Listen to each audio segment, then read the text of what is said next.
ગૃહમાં એક મોટો નિર્ણય લેવામાં આવ્યો છે। કલાકારોના જે વિવાદ સામે આવ્યો હતો તેને લઈ અને હવે મોટો નિર્ણય ગૃહમાં કરાયો છે।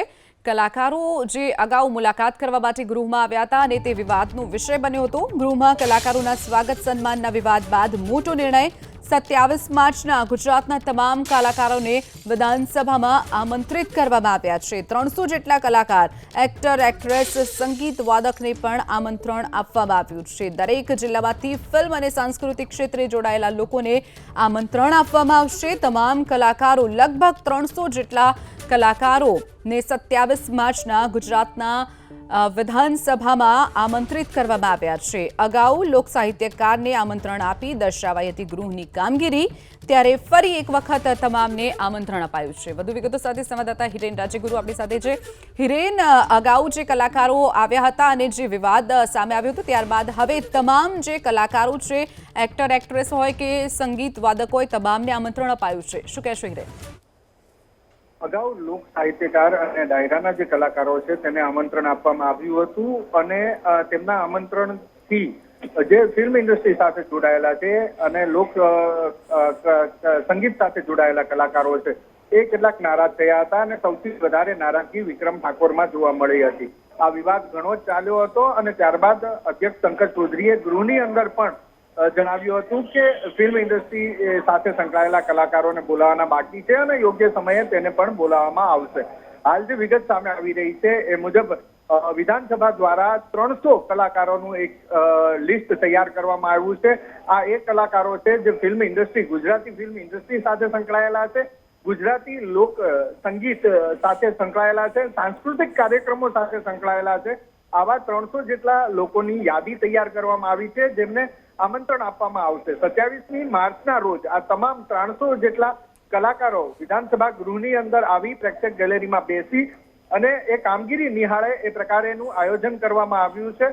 સાથે જ તેમના જમણવાર માટેનું પણ આયોજન કરવામાં આવ્યું છે। જે રીતે લોક સાહિત્યકારોને અધ્યક્ષ શંકર ચૌધરીએ જમાડ્યા હતા એ જ રીતે આ તમામ લોકોને પણ વિધાનસભા દ્વારા એટલે કે અધ્યક્ષ શંકર ચૌધરી દ્વારા જમાડવામાં આવે એ પ્રકારેની માહિતી પણ સામે આવી છે। એક જ દિવસની અંદર 300 કલાકારો આ રીતે વિધાનસભા ગૃહની કાર્યવાહી નિહાળે એ પ્રકારેનું આયોજન કરવામાં આવ્યું છે અને આવું આયોજન ગુજરાતની સ્થાપનાના ઇતિહાસમાં લગભગ પહેલીવાર થઈ રહ્યું હોય એ પ્રકારેની માહિતી પણ સામે આવી છે। તો જે વિવાદ થયો હતો એ વિવાદ સમી જાય એ માટે જી હિરેન, આપને અટકાવવા માંગીશ। આપણી સાથે ગુજરાતી ગાયક કલાકાર સાગર પટેલ, જેમણે જે તે સમયે વિરોધ વ્યક્ત કર્યો હતો, તેઓ આપણી સાથે જોડાઈ ગયા છે। સાગરભાઈ, જે તે સમયે આપનો વિરોધ ક્યાંક ને ક્યાંક હવે સરકાર હવે એક્શનમાં આવી છે અને તમામ કલાકારો, ન માત્ર સિંગર પરંતુ તમામ એક્ટર, એક્ટ્રેસ, તમામ જે ગુજરાતી કલાકારો છે તેમને બોલાવવામાં આવશે વધુ એક વખત ગૃહમાં। આપ શું કહેશો આ અંગે?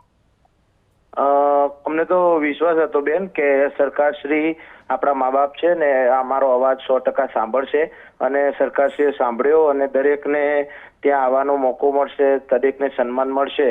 એના માટે મને ખૂબ જ હૃદયની એકદમ આનંદ વ્યક્ત કરું છું હૃદયથી કે દરેકને સન્માન મળશે। અને મને પણ ફોન આવેલો, પણ હું આઉટ ઓફ કન્ટ્રી છું, સિંગાપુર જવાનો છું, એટલે હું એ કાર્યક્રમમાં ઉપસ્થિત નહીં રહી શકું, પણ એમનું સન્માન મેં સ્વીકાર્યું છે અને મને ખૂબ જ આનંદ થયો કે નાના કલાકારને તે જગ્યા ઉપર સન્માન મળશે। ચોક્કસથી સાગરભાઈ, જોડાવા બદલ આભાર આપનો। તો જે રીતે તમામ કલાકારોને અત્યારથી જ ફોન પણ હવે શરૂ થઈ ગયા છે આવવાના, ત્યારે 300 જેટલા ગુજરાતી કલાકારો, ન માત્ર લોક સાહિત્યકાર કે સિંગર, તમામ જે એક્ટર, એક્ટ્રેસ છે તમામને આ આમંત્રણ આપવામાં આવ્યું છે। 27મી તારીખે તમામ કલાકારો વિધાનસભા ગૃહમાં પહોંચી અને પહેલા તો તેઓ જે કામકાજ ગૃહમાં થાય છે તેને નિહાળી શકશે, જોઈ શકશે અને ત્યારબાદ ભોજનની પણ વ્યવસ્થા તેમની માટે કરવામાં આવી છે। કલાકારોને આમંત્રણ મુદ્દે પૂર્વ ધારાસભ્ય હિતુ કનોડિયાને આ સમગ્ર જવાબદારી સોંપાઈ છે। લોક સાહિત્યકારને સ્વાગત સન્માન બાદ વિક્રમ ઠાકોરે જે પક્ષપાતના આરોપો લગાવ્યા હતા, જેને જોતા ફરી એક વખત તમામને આમંત્રણ આપવામાં આવ્યું છે। ભાજપ સાંસ્કૃતિક સેલના ઇન્ચાર્જ જનક ઠક્કરને પણ તેની જવાબદારી સોંપવામાં આવી છે। અગાઉ ગૃહમાં જે કલાકારોને બોલાવવામાં આવ્યા હતા, લોક સાહિત્યકારને જ બોલાવવામાં આવ્યા હતા, ત્યારે હવે 300 જેટલા કલાકાર, એક્ટર, એક્ટ્રેસ, સંગીત વાદકો તમામને આમંત્રણ આપવામાં આવ્યું છે। દરેક જિલ્લામાંથી ફિલ્મ અને સાંસ્કૃતિક ક્ષેત્રે જોડાયેલા લોકોને આમંત્રણ અપાયું છે। તમામ લોકો એક સાથે પહોંચી અને ગૃહની કાર્યવાહી નિહાળી શકશે અને ત્યારબાદ તેમના માટે ભોજનની પણ વ્યવસ્થા કરવામાં આવી છે। શંકરભાઈ ચૌધરીએ તમામ વ્યવસ્થા કરી છે. લોક સાહિત્યકારને સ્વાગત સન્માન બાદ જે આક્ષેપ પ્રતિ આક્ષેપ થયા હતા, જે નારાજગીઓ સામે આવી હતી, ત્યારબાદ ફરી એક વખત ગૃહમાં તમામ કલાકારોને બોલાવવામાં આવશે. તો કલાકારોને આમંત્રણ આપવા મુદ્દે પૂર્વ ધારાસભ્ય હિતુ કનોડિયાને જવાબદારી સમગ્ર સોંપાઈ છે.